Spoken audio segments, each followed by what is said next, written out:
Essas são as regras para o agente diplomático que apresenta essa solução específica aí no Código Civil.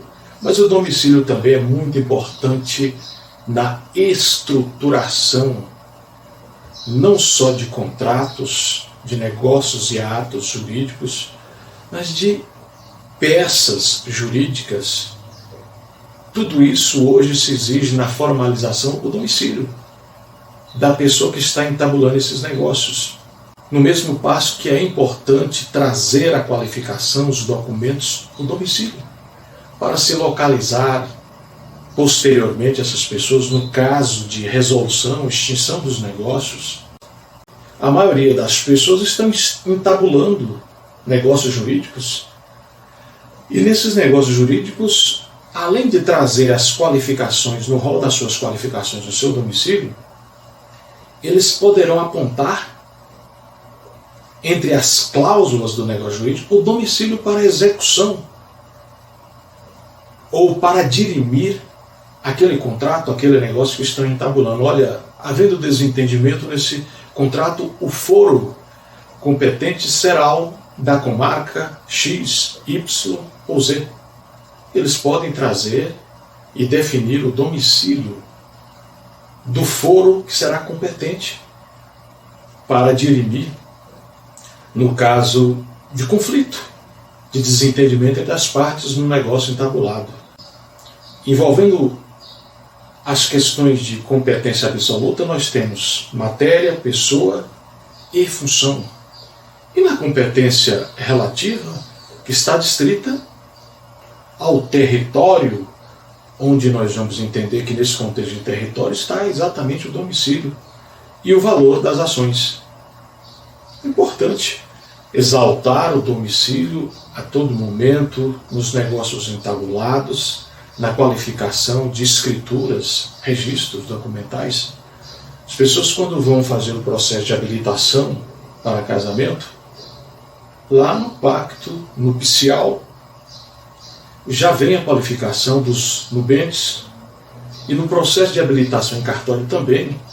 Importante trazer a declaração de endereços de pessoas que se conhecem o domicílio, até para se conhecer os possíveis impedimentos legais nesse contexto do casamento. Mas um dos aspectos muito utilizados, debatidos acerca do domicílio, envolve a questão delimitadora do foro de muitas ações.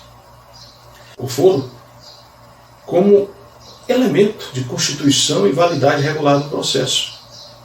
As pessoas querem saber qual foro competente para o ajuizamento dessa ação. É no domicílio do autor? É no domicílio do réu? É onde se situa o imóvel? É onde foi entabulado o contrato? Essas questões serão pontuais e discutidas.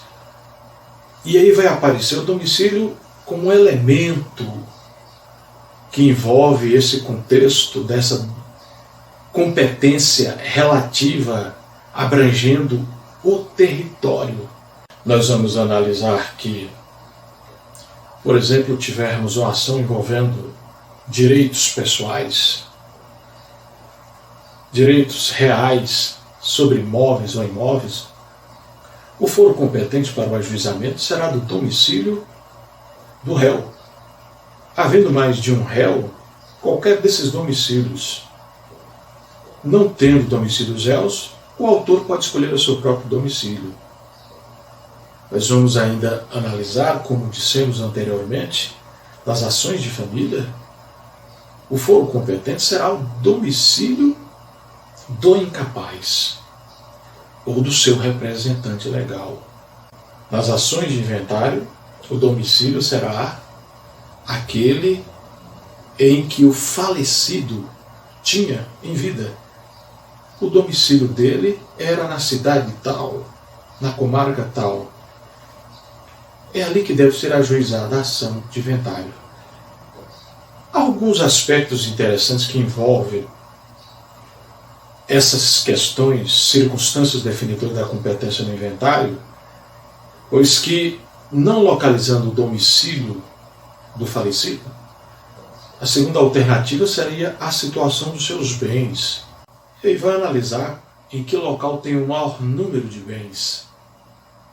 E aí seria o segundo critério definidor dessa competência. Mas não tendo domicílio do falecido, nem o maior número de bens aqui ou acolá, seria o local do óbito, onde se deu o óbito desse autor da herança, que seria o critério utilizado como foro competente para o ajuizamento dessa ação. A gente cabe analisar uma situação diferenciada, que é a sucessão estrangeira. E o primeiro critério que se analisa é exatamente o domicílio dessa pessoa estrangeira ou imigrante, se ela tinha domicílio no país. Após analisar essa questão de se ela tinha domicílio no país para afirmar a competência para a ação de inventário na sucessão estrangeira, analisa-se logo na sequência se ela deixou cônjuge e filhos, cônjuge brasileira, ou filhos, e deixou patrimônio aqui também no país. Abre-se apenas uma exceção, que poderá ser utilizada as regras para o inventário no caso desse estrangeiro ter falecido no exterior e tinha domicílio no país, e aqui deixou bens, e aqui deixou cônjuge e filhos, se a lei pessoal do decurso onde ele faleceu for mais favorável que a lei brasileira. Essa questão de sucessão estrangeira que está presente na Constituição Federal, que está presente no Código de Processo Civil e na Lei de Introdução às Normas do Direito Brasileiro. Então nós vamos encontrar a sucessão estrangeira com essa importância de ser contemplado em 3 legislações. Lei de Introdução às Normas do Direito Brasileiro, que foi a primeira que contemplou, pois a Constituição Federal de 1988 também trouxe dispositivos contemplando a sucessão estrangeira, e por fim agora o novo Código de Processo Civil 2015 traz procedimentos para essa sucessão estrangeira.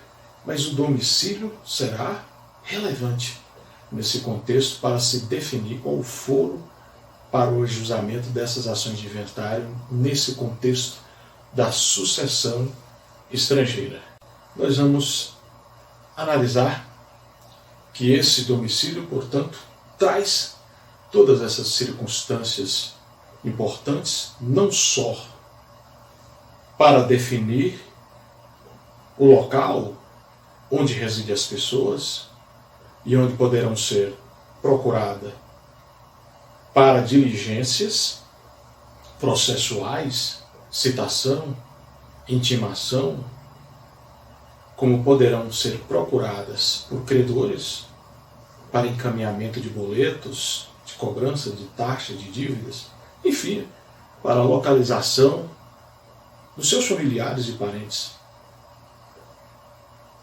Essa questão de domicílio ainda é tão importante porque ela é também um marco definidor e alterador de competência para as ações.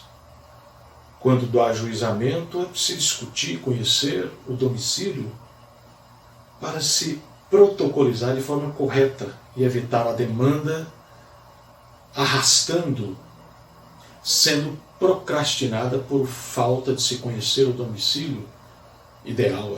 No processo, a petição inicial é confeccionada com qualificação das partes e ali devem vir os domicílios dessas partes para as diligências processuais, intimação, não só das partes, mas do advogado que as representa.